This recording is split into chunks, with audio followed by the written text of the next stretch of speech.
At least today I'm not very late. It's 12 minutes past 12.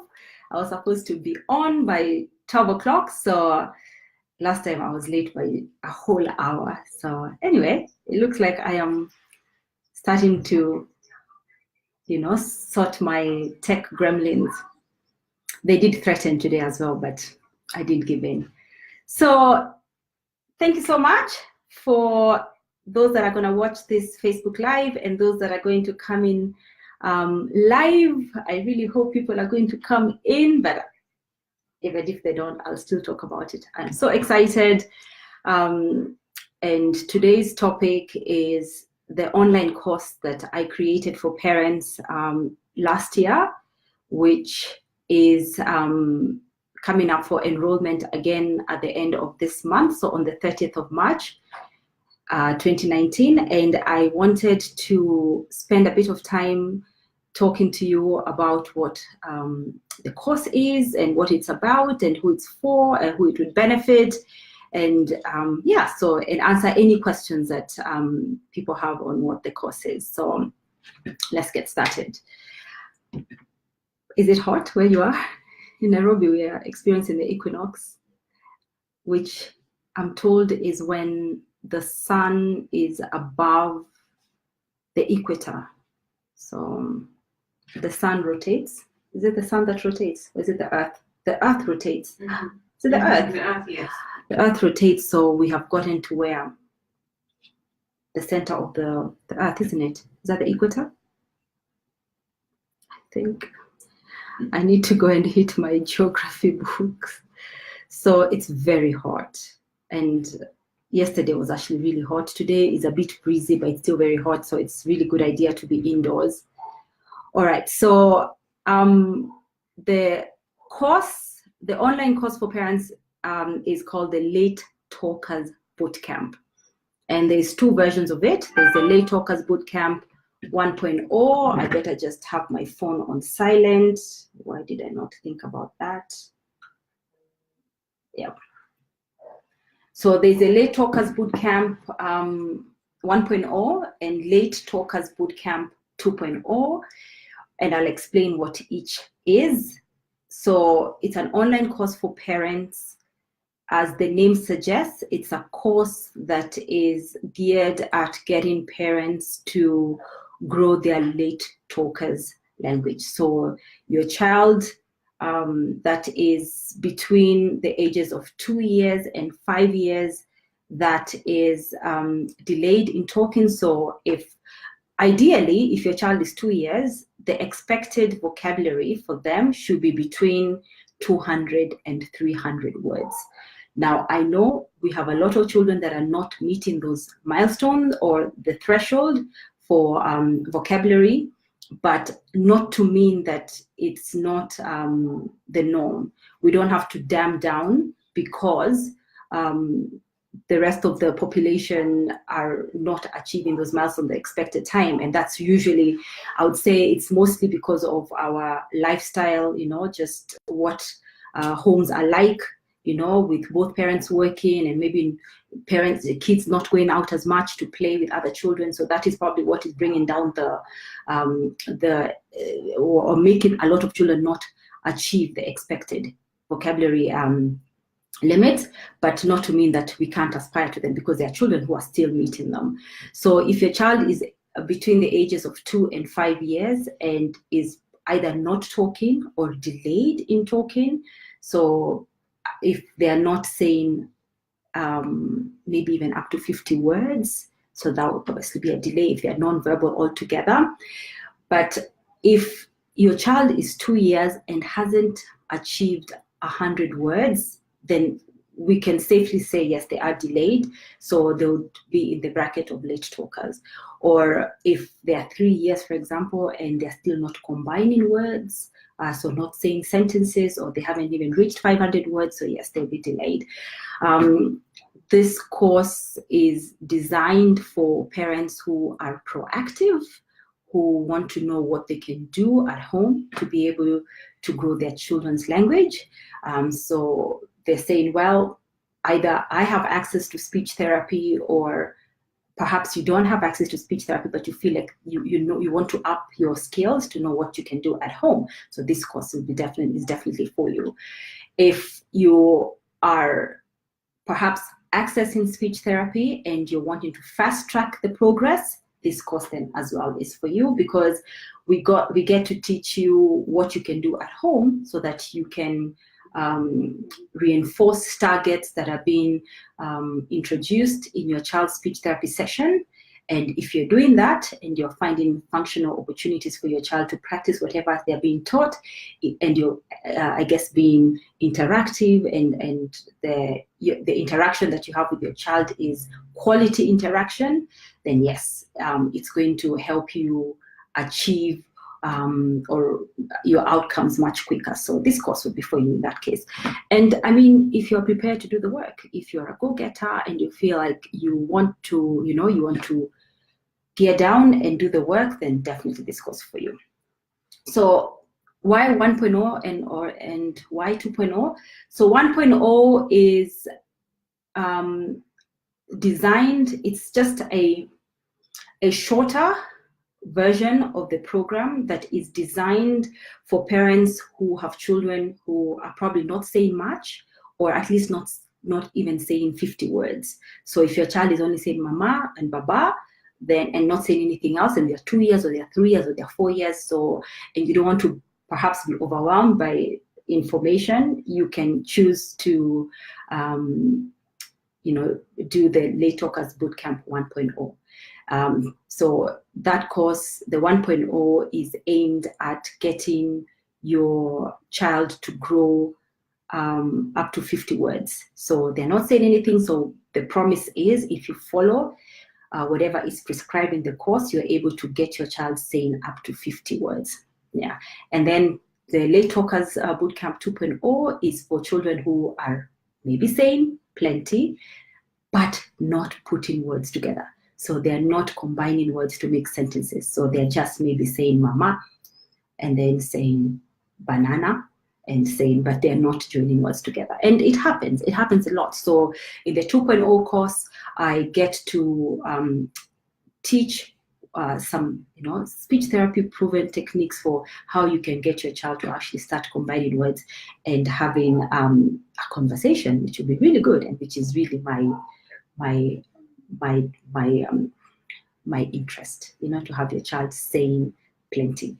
So I want us to talk about, I guess, a little bit about why I created the course. I can't see people who've come on. Why is it that I can't see them today? Why is it that I can't see you people? Let me see. Because I'd love to say hi, but I can't see them. Yeah. Yes. But normally I see the names populate. Really? Yeah, interesting. Yeah. Okay, so if I'm not saying hi because I don't see you. Yeah, okay. So why did I create the course? I think I'll start by saying I am a problem solver. I like to figure out ways to do something more efficiently, more successfully, and being that I work in an underserved country, so Kenya is an underserved country for speech therapy services. There is less than 10 qualified speech therapists in the entire population of, I think we are 50 million. Yeah, I think the last census was done a long time ago and it said 40, but I actually think we are about 50. I read it somewhere, I didn't just make it up. So about 50, and there is less than 10. That is a severe shortage. And the speech therapy services, so the 10 that are working in Kenya are working in, there's just islands of services. So the biggest island is obviously Nairobi, and which is where I work. And I don't think there's any speech therapists working out of Mombasa, like officially. Maybe there might be a qualified speech therapist that is probably doing some like, oh, somebody has just gotten wind that they are speech therapists and they are seeing maybe 1 or 2 children. So that's not really official. They're not in any of the hospitals in Mombasa. I talk about Mombasa because I grew up in Mombasa, and we needed to have speech therapy for our sister, and there was no speech therapy presence. And it's so interesting that 20 plus years on, there is still no speech therapy presence in Mombasa. There used to be, but not anymore. So, and I see a lot of children who come in from Mombasa or Kisumu or Nakuru or Marsabit or Moyale, so many places. And I'm always thinking, wow, it's so not sustainable for these parents to be making the trip every single week from Moyale, from Marsabit, from Mombasa for speech therapy services.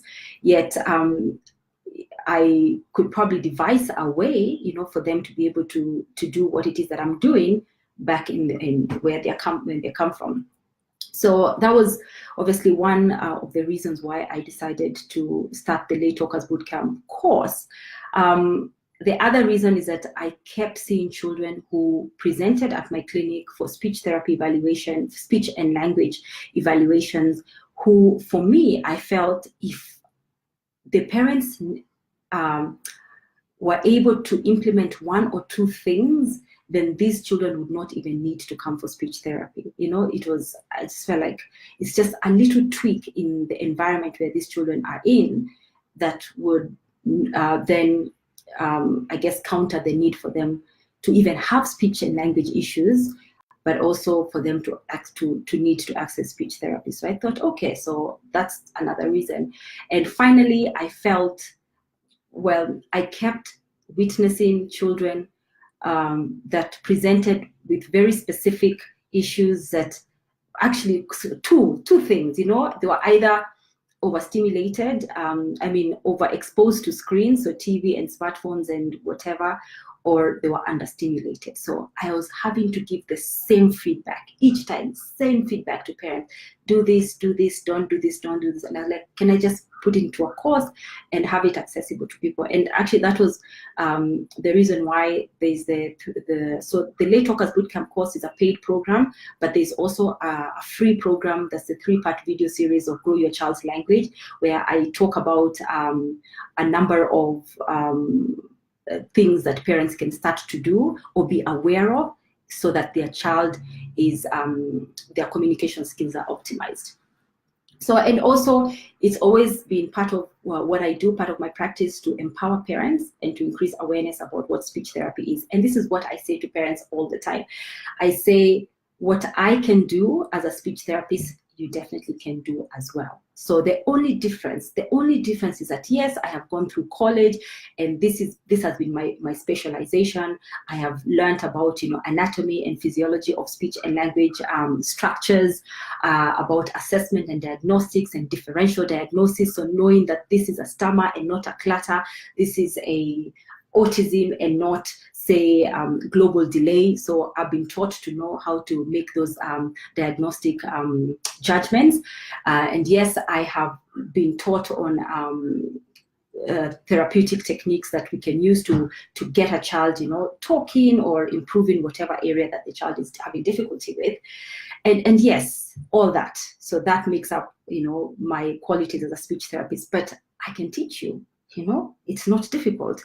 What we do, really, anybody can do, and I really maintain that. So if you're there thinking, yes, the Late Talkers Bootcamp is probably way over what you can do, or you don't feel confident that you can actually improve your own child's language. And I said, no, as long as you're talking to your child, so you are having communication or conversation with your child, which really, that's a no-brainer. Everybody's doing that. So all this course does is show you how to make the most of those interaction moments that you have with your child, so that they're more quality and you're getting more bigger bang for the buck, really, so to speak. So if you spend a whole 10 minutes questioning your child, which we do a lot of, I am now saying, if you do the course, you're able to learn these are good questions to ask. And these are questions that are probably not that effective. So, so I'm giving you little tricks, tips and tricks to make even if you're having 5 minutes with your child, a day in between your busy schedule, that 5 minutes is making a lot of sense and actually going to improve their language skills. So I also, because I am familiar with the different developmental milestones, so specifically the speech and language developmental milestones, I've been able to weave this into the course so that this is what to teach first, this is what to teach next. So the reason why speech therapists are really good at what they do is that we understand what are foundational skills and what are prerequisite skills to other skills. So it's like walking. You're not going to walk before you sit. So sitting is a prerequisite to walking, or it's a prerequisite to standing, the same way that walking is a prerequisite to, say, running. So what I find with children who are delayed in talking, sometimes you find that parents come in and they're really fixated on, I want my child to say, to talk, I want my child to say mama, I want my child to say baba. And what I'm having to say to parents, like, actually, because I've evaluated the child, like, there are these important, critical, foundational skills to talking that your child is not yet displaying. So these are the ones we need to work on first. And that makes it will give us the most benefit. So I could have your child here who is delayed and I'm saying, say mama, and I'm teaching, being very teachy, very rote learning, and you're getting excited, but then, and this happens. I've evaluated children who've come in and the parents like, so what do you do in speech therapy? And the truth is, it's, and I've said this in a few videos, that I feel like speech therapy is a way of life. It's just how you engage with your child, how you interact, how you empower the people that are caregiving or helping you offer care to your children, so like your house help or your nanny, telling them this is how things need to be done, making sure you're optimizing opportunities that present themselves to be able to grow your child's language. So whether it's meal times, whether it's bath time, whether it's reading time, just little things. So I say to parents, that I have fun. I play with your child, but as I'm playing, I'm being very intentional. I am helping your child. I'm maybe doing some nonverbal cueing. I am getting your child to develop something that is foundational, so like a prerequisite to talking, and in most cases, that's a pre-verbal skills. So there's such a thing as pre-verbal skills. Pre-verbal means before they talk, before you talk. So a pre-verbal skill could be what? Think about it. What could be a pre-verbal skill? If this child is all over the place and not really attending, are they really in a mode to be able to be taught or for their language to be stimulated? No, absolutely not. So a pre-verbal skill will be attending, being able to attend. So attention skills, being able to attend when you're talking to them, being able to give you eye contact. So they're looking, because I am giving a lot of information here on my face. Being able to copy, to turn take.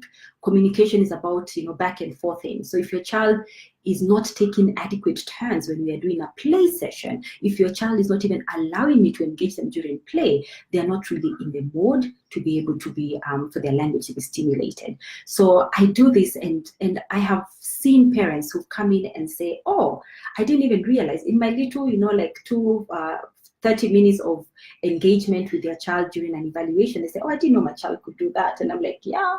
So, and it's just and I think these parents look at it and say, very simple things. Like, I wish our nanny was here, or I wish so-and-so was here to see what you're doing. I'm like, that's it.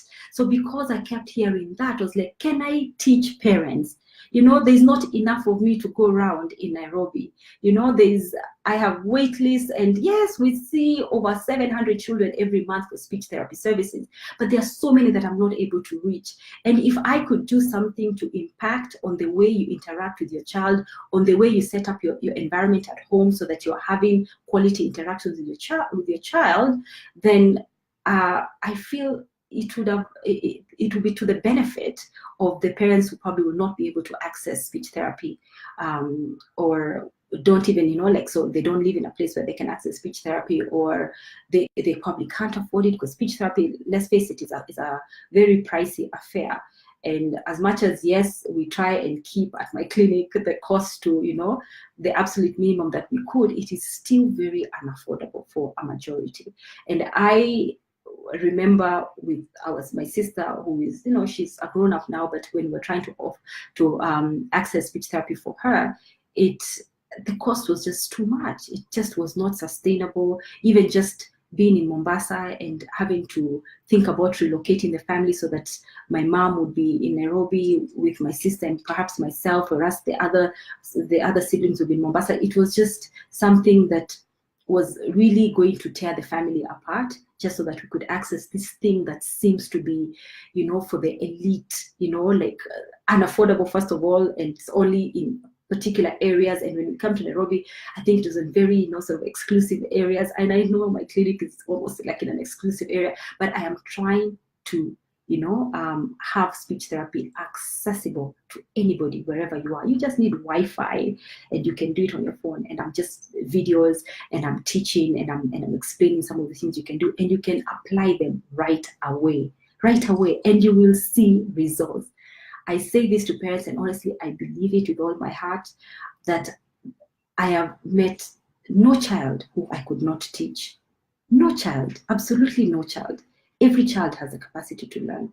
So it's just whether you are able to know how to get them to learn in the best way that they wish, they want to be taught. Other than that, really, most of the reason why we have children who are delayed, yes, there will be some that are born with congenital issues or just as a result of the environment or whatever. So sorry, I lost my train of thought. What was I saying? So basically, I was saying, yeah, I've never met a child who is, because somebody's just walked into the room and I've just gone do. Focus, Lorna. So I've never met a child that I've never been able to teach, yeah? And it has come back.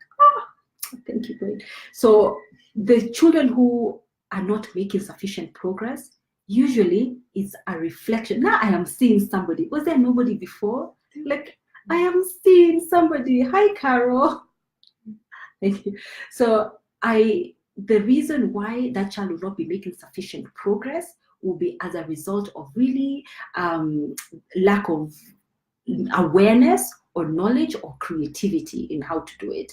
There's so many children that I see, I'm like, and I say to these parents, and honestly, I say it with so much love, like, if I spent a week with your child will be talking, and I know it sounds arrogant, but I say it honestly, I say it with so much love, because I know I can just see the loopholes. There's a loophole here, there's a loophole here, and I'm thinking if that loophole could be filled, and like one loophole would be if your child is not talking. And we have kids that are their bosses. Like, I see them, they come to the clinic, like, this is a boss. Like, their needs have all been, been tended to. They just do a little cry, and the parent is able to interpret that cry. That cry is a cry for milk, and that cry is a cry for they need to be changed. And I'm like, can you imagine? This child has no need to communicate, because they are all their needs. They are like a king, like queen. You don't need to get up and close your curtains. Why would you close your curtains when somebody's closing your curtains for you? I laugh because, yeah, anyway. So I say to these parents, just imagine one way you could get your child to talk. Yeah. So remember, see, I'm explaining, they are foundational. They are like building blocks. So there's a prerequisite to this. So if you knew what would be a prerequisite, so if you, first of all, you knew where your child is at, because you're in the course, I'm able to tell you these are the preverbal skills. So is your child copying? Copying could be, I'm saying ma, and they're copying ma. Or I am throwing a ball, and then they're throwing the ball back. There are kids, you throw a ball, they take the ball and they walk away. And you're like, this child is not copying. So if they're not copying, they're definitely not ready to be taught, for their language to be stimulated. So I teach that. And then, so now imagine if you have this child that is delayed in talking, and you live in an apartment block. So up steps, maybe 5 floors, 4 floors, whatever.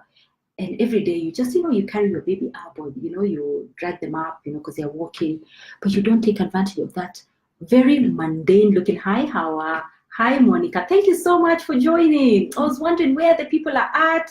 I was even thinking maybe it became too hot, because of the equinox. I'm so glad to see you guys. And so you leave up and you probably just walk that child up and you don't say anything, or you just don't know what else could I say. Maybe I don't know.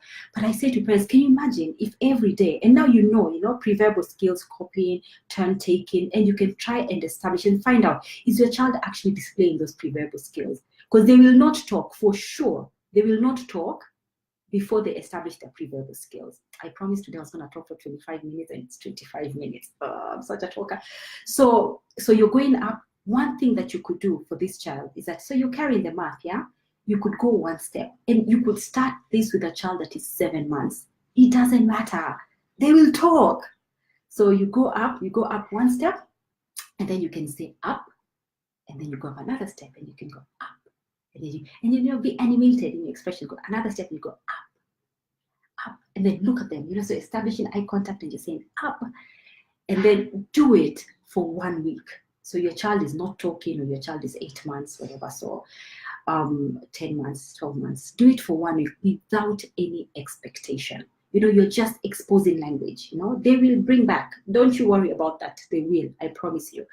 And then after 1 week, now you can do something different, yeah, because they've heard so much of it, Language is all about what you've been exposed to, so the stimulation that has happened. It's almost like you save, and until it reaches a certain point, that is when now your child is able to come out and say something. So then after 1 week, you're now going to say up, and then look at them and don't say a thing, just look at them. Can I tell you, your child, spooky as it sounds, will actually say something. They will. Like, I kid you not. You look at them and you say up, and if they don't, just go up again. No, expect, like, look at them. Each time you say your turn up, and then you look at them. They're like, oh. It's like a 4-month-old. You do, and they will do it. It's like reflexively, but they will do it. So it's how our brain is made. So we can actually optimize our brain. We can make our brain work better. So then, if this child even says you go crazy. You're praising them. You're like, and then the child has figured out this is a game. They will follow through with that game, and that really, by so doing, you've actually taught, eye contact. You have taught copying. You have also taught a word. The problem I find is that parents bombard too many lessons, too many, teaching without really a format, an organization. So this course actually gives you the organization. Don't teach this before you teach this. Teach this and teach it in this manner. Don't ask these kinds of questions. So I would say, if you get so excited and you go up, and then you're thinking, oh, what about, when I'm going down the steps, I can go down. No, up and down are just arbitrary terms. Your child is not necessarily going to imagine, oh, this is up, it means you're going up and down. No. So don't confuse them, don't overwhelm them. Measure your excitement, but let it be, sequential. After they've mastered up, and even if they're saying up, even if it's just an eye contact, and before they're not giving you an eye contact, still go crazy with it, yeah? And then maybe after 1 week or 2 weeks, depending on how quickly your child is making progress, you can introduce down. So the way I would introduce down is that I would teach down and I would intonate it differently. So I'd go down, and I stop, and I down, because again, up, down, it's like colors. I see parents teaching all colors at the same time, and they don't realize these color names. Yes, you know them. Yes, you know them. They are in your automatic. They are arbitrary terms. So red, blue, yellow, pink. I know your mind cannot imagine that they're arbitrary terms because you know them so well. You save them, in the right category. Red is something that is deep and that is not, that my lipstick is red. So you're able to make associations for yourself. But for a child who's learning language, red sounds the same as yellow, sounds the same as blue, sounds the same as pink. So if you're teaching all colors at the same time, can you imagine the confusion? This child, it's like the child hearing, this color is up, and each time they're all changing, and you're thinking, why is my child not getting it? It's because they're arbitrary terms. They're abstract, very abstract. They don't really have any meaning for your semantic value for your child because they're just new to learning language. So make it easier. So how do you do it? You teach one color at a time. So right now, my son, who is 2 years, so strange. I don't know if it's a bit biased, but I happen to like orange and yellow. But I figured one day the room was filled with a lot of orange things. And so I said, let me teach orange. And guess what? He has got orange. So like, this is orange. Like each time I ask him, what color is this? He says orange. Now, it's not always orange. He does get the orange. But now whatever isn't orange, he'll say orange, because that is the only thing I have taught him. So when we encounter something that is purple and say, what color is this? I know clearly he doesn't know the color, and he says orange. You know what I say? I don't say, no, it's not orange, it's pink. No, I just say, it's not orange. So still they're hearing that familiar part, orange. And then I will decide when I feel we can now introduce another color. And I'll also see his, like he actually knows green and blue, but he can't associate them. He's just heard them, from his siblings. Hi, Hermosa. Thank you so much for joining. So the Late Talkers Bootcamp just gives you little insights, little, like tricks on this is what you do, this is what you don't, so you don't do.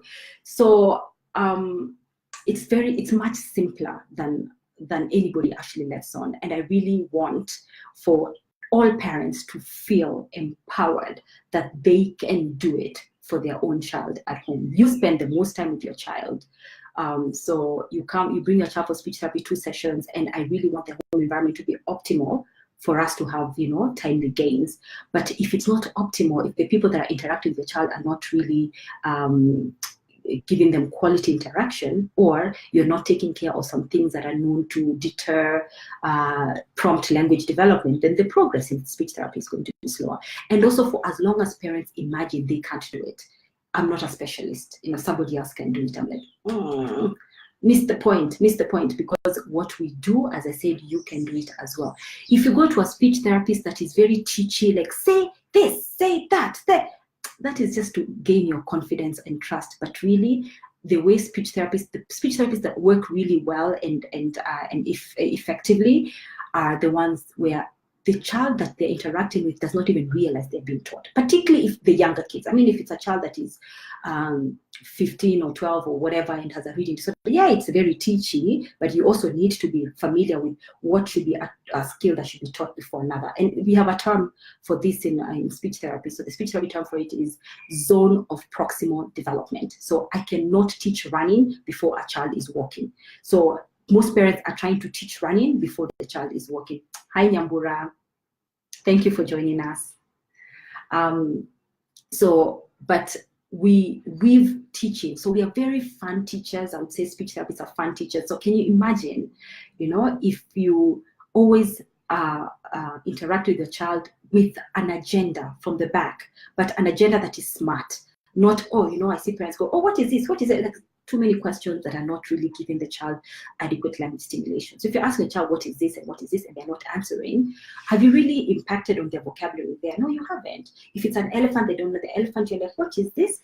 You can say elephant. You don't even maybe ask what's like, oh, that's an elephant. And then you say something else about the elephant, and I teach in the course some things that we can do to help children be able to achieve the growth, the vocabulary growth that they expected to, and beyond. So if elephant is such a difficult word to begin with, what could you do instead? So I teach that, you could have a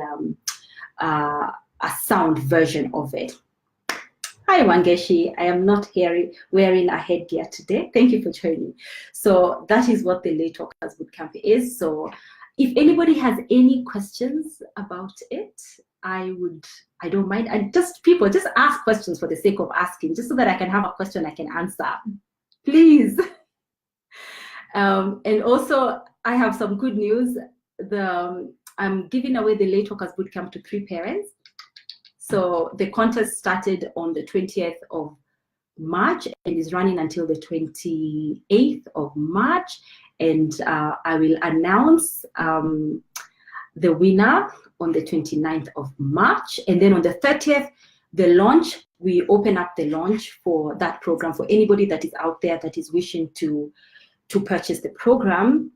I will also have a webinar, so I'll teach. So this is just very abbreviated, but I'll have an hour where I teach some of these skills and just give you a bit more about really what the course is about. So for somebody that is thinking, I'm not sure, can I really teach? It's so easy. so easy. Like, you just need to know, and I am really good at telling you this, that. So the contest, please, there's a link that I'll pop up here. Follow it. You can go and enter, share. The more you share, the more entries you get, and yeah, so 3 people are going to win on the 28th. So announce them on the 29th. So, and the course, I mean, it's the module. So the 1.0 has, I think, about 6 modules, and the 2.0 has about 9 modules, and they are downloadables, things that you can pin on your fridge, things that you can laminate, give you tips about this is what you teach first, this is what you teach next, da da da da da da. It's honestly, it's not difficult, and you go module by module. If you feel like, okay, I've reached saturation level here, take a break, come back, whatever. If you watch it with, you know, the caregiver in your the other caregiver, the person that you share the caregiving responsibility with at home, and yeah, you will see it works. Use it all the time. So with my own kids as well. So any questions? Hawa, please ask me a question. About the late talkers bootcamp, so I can answer one question off the cuff. All right, so if there are no questions, if you are not receiving emails and you'd like to receive emails where I talk about things that I'm doing and promotions that we are running, we'll have after the launch on the 30th to the 5th of April, we'll have another promotion running for the whole month of April, which is quite exciting for parents who would like to access speech therapy at our clinic. So I will be providing that information on email on Monday. If you would like to receive some of our emails, just go to our website, speechtherapytotals.com, and wherever there's a place for you to enter your email address, enter it, and we'll just automatically include you in our email sends. We have a blog as well, so if you go to the speechtherapytotals.com website and click on blog, and the blog is going to be populated twice a week with videos and stuff. So I'm on a mission to tackle the myths about speech therapy and increase awareness, and have everybody feel that they can be involved and participate in their children's language development. Oh, question. Mine is not a question. It's a compliment. Please ask me a question, Nyambura. And it has, oh. Thank you so much. So thank you so much. You've taught me a lot. It has helped my girl, Michaela, such a pretty name. She now combines 2 words and has increased the number of words she speaks. Thank you. Thank you, Nyambura. It really means a lot to me. Really does. All right, so I think I'll end this here, unless somebody is quickly, you know, Facebook Live does not show you people typing. Is anybody typing? So maybe I'll give it 1 minute in case Hawa is typing. Hawa. Okay. Wangeshi, do you have a question? Say hi to Muni. All right, so thank you so much, guys. I'm excited. I'm so glad today the network was consistent. We should have equinoxes every Saturday. All right, cheers. Thank you.